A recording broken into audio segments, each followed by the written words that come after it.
Alors, je suis Mathilde Brassy, je travaille pour le Carbet des Sciences, qui est une structure de vulgarisation scientifique. Donc notre métier, en fait, c'est de transmettre les connaissances qui sont du coup découvertes entre guillemets par les scientifiques. On fait le lien entre la science et la société. Et pour ça, on crée tout un tas d'outils pour transmettre ces connaissances. Et alors moi, plus particulièrement, en tant que biologiste marin, je m'occupe du pôle mer et développement durable. Donc on développe vraiment des outils pour transmettre les connaissances sur le monde marin, les bons gestes et que les citoyens martiniquais s'approprient toutes ces connaissances pour prendre part à des décisions importantes comme la mise en place d'un parc marin par exemple. Du coup, le leitmotiv du Carbet des Sciences, c'est de faire de la science en s'amusant et donc pour ça, notamment pour les personnes qui effectivement n'aimeraient pas l'environnement marin, on va chercher à attiser leur curiosité, on va chercher à les questionner mais aussi les rassurer. Parfois c'est peut-être tout simplement des peurs. Donc voilà, en créant des outils ludiques, sympathiques, on va réussir à attirer cette population. On va travailler de la simple exposition de panneaux à une exposition un petit peu plus poussée avec des manipulations, des expériences. Et ensuite, on va pouvoir créer des outils virtuels aussi. On travaille beaucoup sur ça en ce moment. On a créé 2 outils virtuels, notamment sur le milieu marin.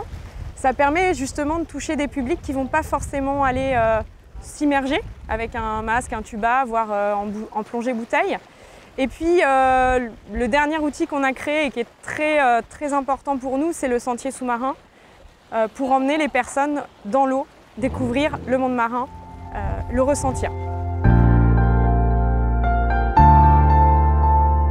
En Martinique, on a un littoral de 350 km de long, donc on pourrait penser qu'on est une population très tournée vers la mer.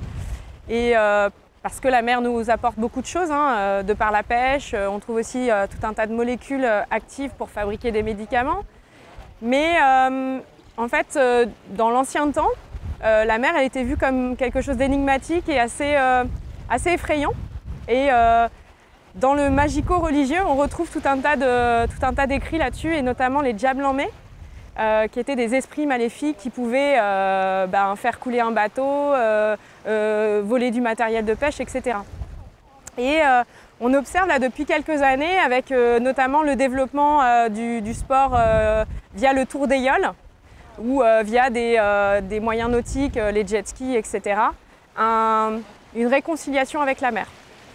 Il y a eu, il y a 2 ans, la première compétition de surf internationale aussi en Martinique. Donc voilà, tout ça, ça crée une émulation et ça encourage du coup la population à se tourner un peu plus vers la mer.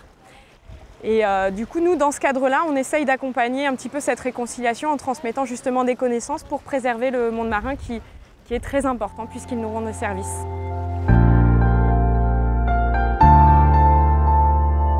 Oui, sinon je ne ferais pas ce travail.